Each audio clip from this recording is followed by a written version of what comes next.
बिस्मिल्लाहिर्रहमानिर्रहीम। आज हम इस मौजू पर बात करेंगे कि तुर्की के अंदर ज़लज़ला आया, इसके आने की वजह क्या थी।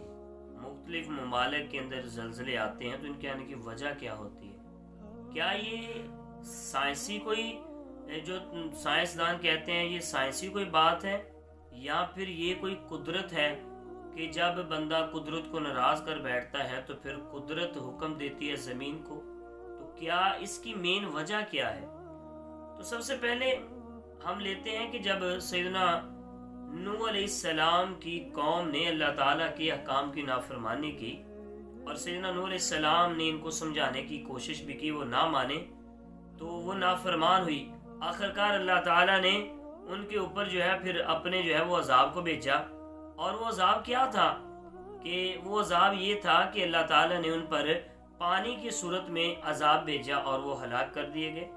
फिर उनके बाद कौम समूद ने अल्लाह ताला के हुक्मों की नाफरमानी की तो अल्लाह ताला ने उनकी हिदायत के लिए हजरत सालेह अलैहिस्सलाम को भेजा, मगर कौम समूद बजाय राह रास पर आती उन्होंने नाफरमानी की तो अल्लाह ताला ने जो फरिश्तों को भेजा कि वो चीख मारे, जिसकी वजह से वो सारी कौम जो है वो हलाक हो गई। फरमाया फ़अख़ज़तहुमुर रजफ़ा, यानी इनको ज़लज़ले ने आ लिया और वो सारी की सारी कौम घुटनों के बल गिरकर मर गई।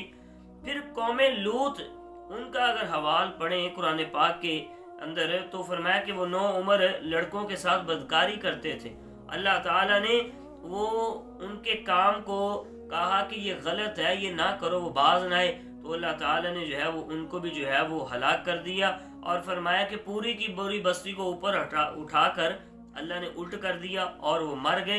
फिर उन पर पत्थर बरसाए गए और वो सारी की सारी कौम जो है वो तबाह बर्बाद होगी।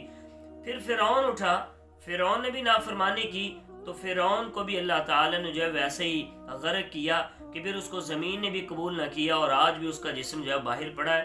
तो अल्लाह रब्बुल इज़्ज़त ने मुख्तलिफ कौमों को समझाने के लिए मुख्तलिफ नबी भेजे। तो इसका मतलब ये है कि जब कौम हद से ज्यादा बढ़ जाए नाफरमानियों के ऊपर तो फिर अल्लाह का अजाब आता है। अल्लाह का अजाब ज़लज़ले की सूरत में भी हो सकता है। कुरान पाक के अंदर सूरतुल अनकबूत के अंदर अल्लाह रब्बुल इज़्ज़त इरशाद फरमाता है फमिनहुम मन अरसलना अलैहि हासिबा, फरमाया कि इन मुअज़्ज़ब कौमों में से कुछ वो हैं कि जिन पर हमने जो है वो कुछ पत्थर बरसाए, और उनमें से वो हैं कि जिनको हमने चीख से तबाह कर दिया, और उनमें से कुछ वो हैं कि जिनको हमने ज़मीन में दंसा दिया, और कुछ वो हैं कि जिनको हमने पानी में गर्क कर दिया। और वो जो हमने उन पर अजाब भेजे तो उन पर जुल्म नहीं किया बल्कि उनकी करतूतों का ये नतीजा था। पता ये चला आज भी अगर कोई अजाब ज़लज़ले की सूरत में आए तो ये ज़मीन साइंस की बुनियाद पर ज़मीन जो है वो लावा नहीं हरकत करता, बल्कि ये अल्लाह ताला उस कौम पर अपना अजाब नाज़िल करता है। अल्लाह ताला मुझे और आपको नाफरमानियों से तौबा करने और इस असल मकसद को समझने की तौफीक अता